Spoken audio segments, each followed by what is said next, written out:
Hello, guys. Welcome to the show, and Merry Christmas to every single one of you out there. I wish you nothing but the best this Christmas and the New Year. And I hope that may all your dreams come true. Whatever you've been working on, may that come true. And if you're struggling, if things are not going your way, do not give up. Do not relent. Keep pushing. Keep moving. Keep making little bit of progress every single day. Because remember, nothing good ever comes easy. Nothing good comes easy. And like my mom would always say, listen, boy, if you never gave up, you never really failed. Let me say this one more time. My mom would always say, listen, boy, if you never gave up, if you never surrender, if you never said, I am tired and I'm not going to do this anymore, you did not really fail, did you? Because only those who gave up actually failed. And if you never gave up, there is a chance you might succeed one day. If you just keep on going, if you just said to yourself, well, today I didn't succeed, but let me try one more time. Let me give it some more effort. There is a chance you will succeed one day, because only those who gave up have zero chance of ever succeeding. Only those who gave up have zero chance of ever succeeding. So let that sink in for a second and do not ever forget about this. So let's run through some major stories making the headlines in continental Africa. And please do us a favor by liking this video, sharing it, or subscribing to this channel, because that really helps us a lot, and we shall forever be grateful to you. Remember, like I have said many times on this platform, every little support received from you matters a lot. Your support to the growth of this platform would never, ever be forgotten. So please do that for us, okay? So let's get on with our first story for today. Some Catholic bishops reject Pope's stance on same-sex couples. Some bishops in Africa are protesting the stance of the Holy Father. Now, I do not know where this will go, and I do not know how this will all play out, but I can sense mutiny within the Catholic Church. And I have to tell you, this is not good. Okay? This is not good. Because if bishops start going against the Holy Father, then I think things are really falling apart. And it's so strange, because I would think that the Holy Father was a direct representation or representative of the Almighty God. And before he would say something, he might have communicated that with God, and God would have directed him on exactly what to say. But it looks like some of the bishops are not in line with this. And this is mutiny, I can say for sure. So, but let's see what the article was talking about. In an extraordinary pushback against Pope Francis, some Catholic bishops in Africa, Poland, and elsewhere say they will not implement the new Vatican policy allowing blessings for same sex couples. Others downplay the policy approved this week by Francis as merely reaffirming the Vatican's long-standing teaching about marriage being only a union between a man and woman. The reactions shows how polarizing the issue remains and how Francis' decade-long effort to make the church a more welcoming place for LGBTQ plus community continues to spark resistance among traditionalists and conservative Catholic leaders. Some of the strongest response came from bishops in Africa, home to 265 million Catholics, or nearly a quarter of the world's 1.3 billion Catholics. Many of those Catholics live and their churches operate in societies where homosexuality is condemned and outlawed. So we can see from this article that bishops in Africa are taking a stance and they are saying that no, we will not carry along with what the Holy Father have said because we think he is wrong. We think that what he is saying, we cannot implement it and we are not going to do it.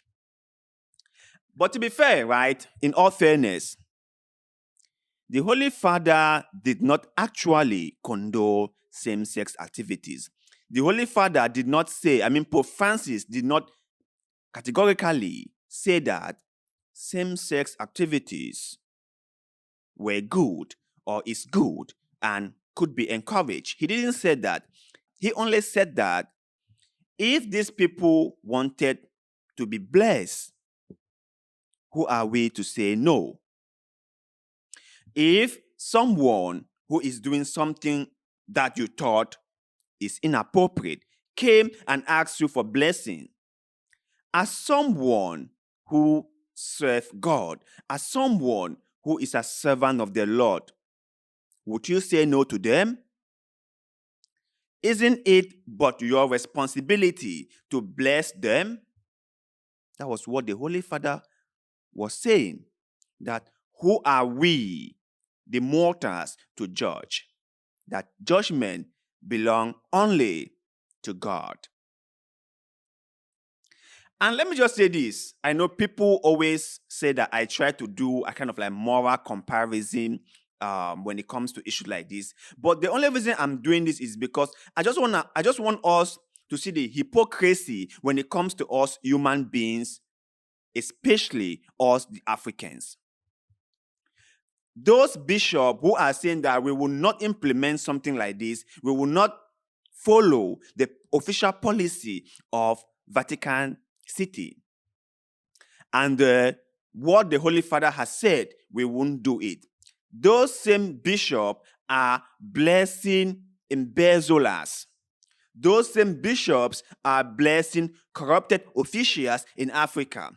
Those same bishops are blessing leaders in Africa who are currently persecuting the people in their respective countries. I am an African. I know this for sure. African leaders are mostly Christians or Muslims. And those Christian ones attend Mass every Sunday. They are very popular in their congregation. They support the church, be it Catholic or Presbyterian or Baptist or Anglican. They give so much money to the church, and these bishops collect it.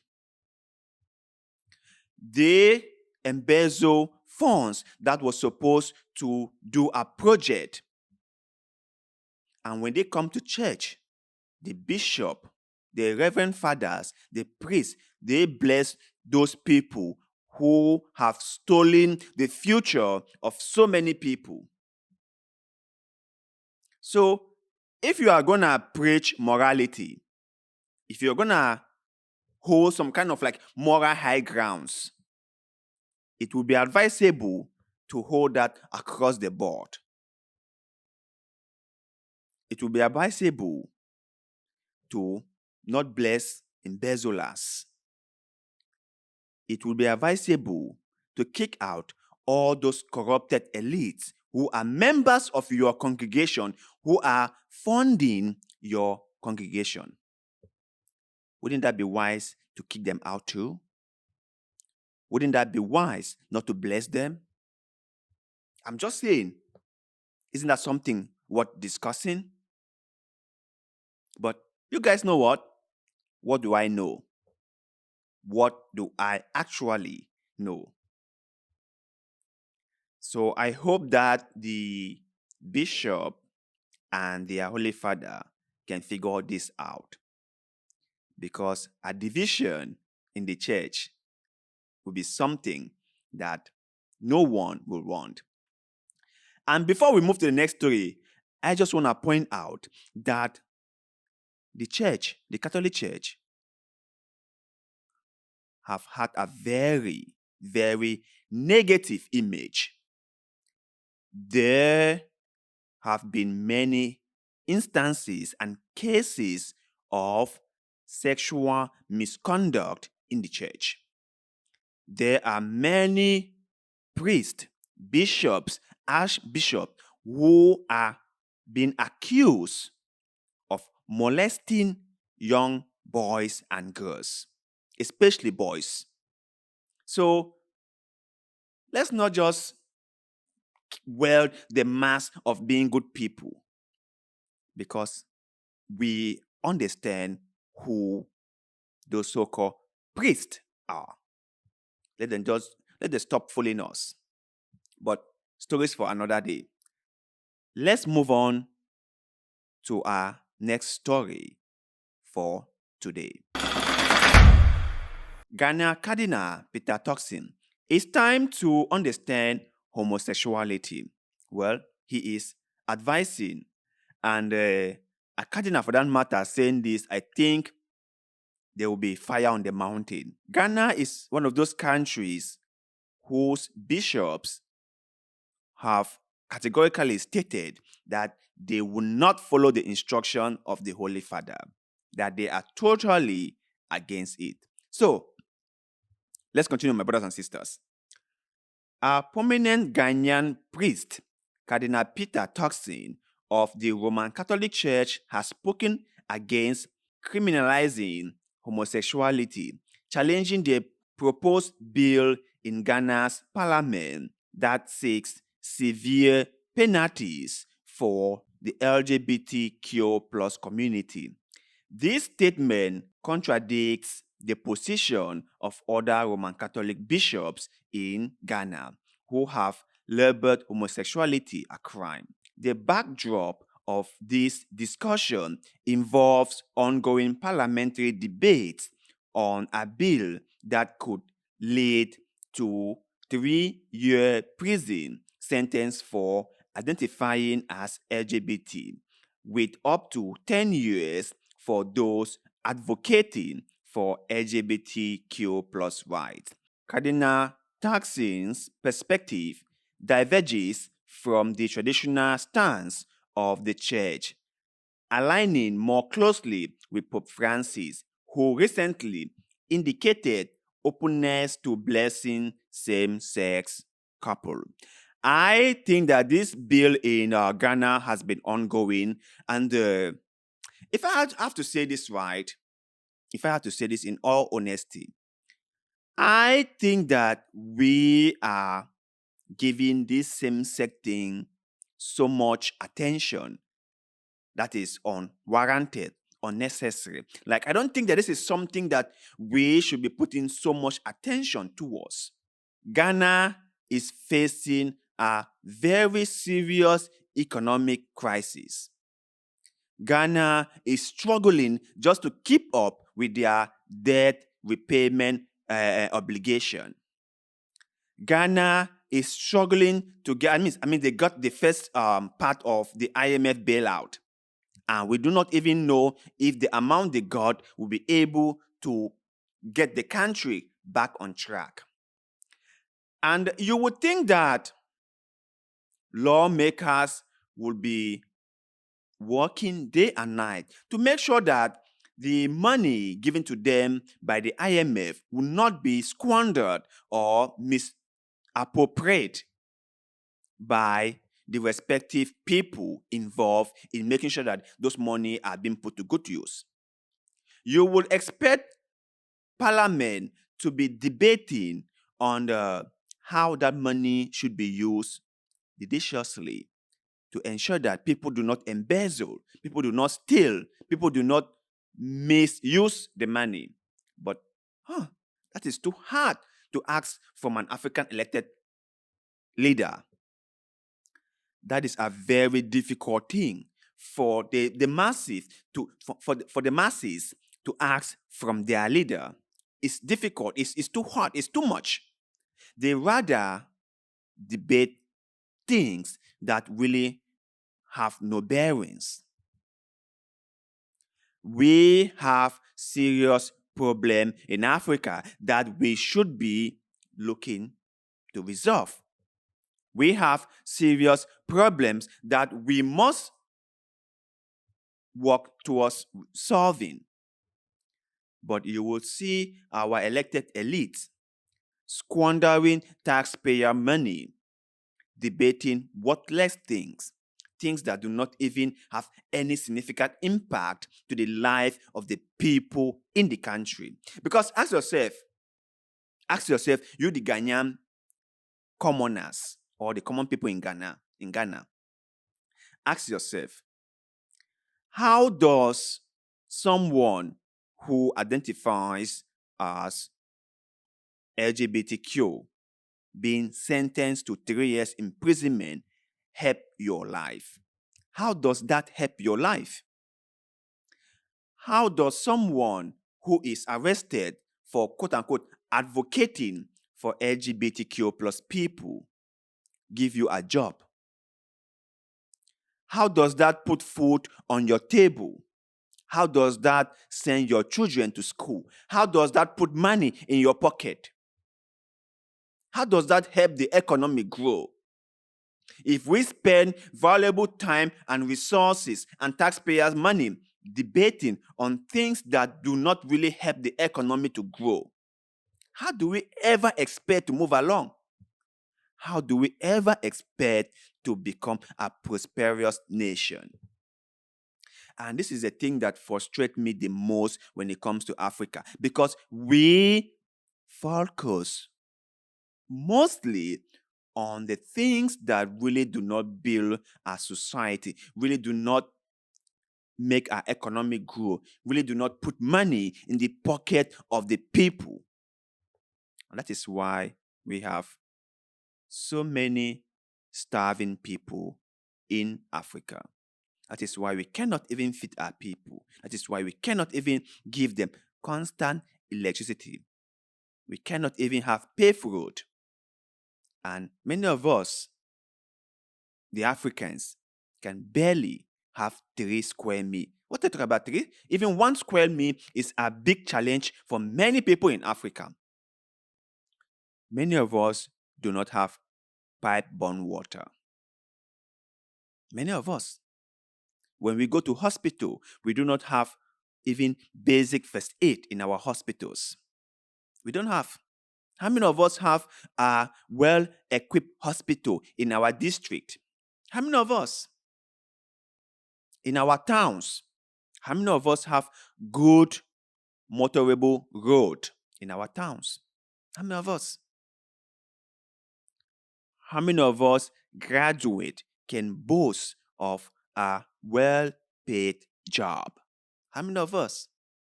But every now and then, we are going to elect ineffective politicians who care little about us, the people, and more about themselves, who are selfish and greedy. We elect them, and then they will go to the House of Parliament and start talking about nonsense. Start discussing things that do not really benefit us, the common people. How does that help us, my brothers and sisters? How does that help you and I? You must ask yourself this question. Now, I understand that people have different beliefs. I understand that people have their norms and their traditions. But don't you also think that if someone is doing something that is not affecting you, it's but normal that you let them be? If someone is doing something that is not affecting your life, that is not stopping you from doing your own thing, it's but normal that you let them be. If you think that people engaging in same-sex activities is so destructive to you, your life, and your society, what about the embezzlers? What about the corrupted officials? What about your government elite who have stored your future? What about them? How many laws have been put in place to capture them? How many of them have the government go after? How many of such laws have been really reinforced to ensure that government officials, elected officials, do not abuse their office and their power? How many of such laws have been really reinforced? How many of those people are we going after? The people who are destroying our lives are being left to destroy our lives. We are not doing anything to them. Those who are not doing anything that is affecting us, we might not like what they do. We might not condone what they do. We wouldn't want to engage in activities like that because it goes against our principles. But their activities is not directly affecting us, because whether they go to prison or not isn't going to affect our lives, isn't going to change our lives. If we do not have jobs, we do not have jobs. Whether they spend 10 years or more in prison isn't going to change our situation, isn't it? Am I lying? Ask yourself this question. If someone is sent to prison, even if they are put to death because they identify as LGBTQ, will that give you a job? Will that put money in your pocket? Will that pay your children's school fees? Will that put a roof above your head? Would that give you a place to sleep? Let that sink in for a second. And thank you very much for watching this video. Please do not forget to like this video, subscribe to this channel, because that helps us a lot. And share your thoughts and opinions with us in the comment section below on the topics that we covered today. And always remember one thing. We live in a very opinionated society, and people are entitled to their opinions and their views, and we can always agree to disagree.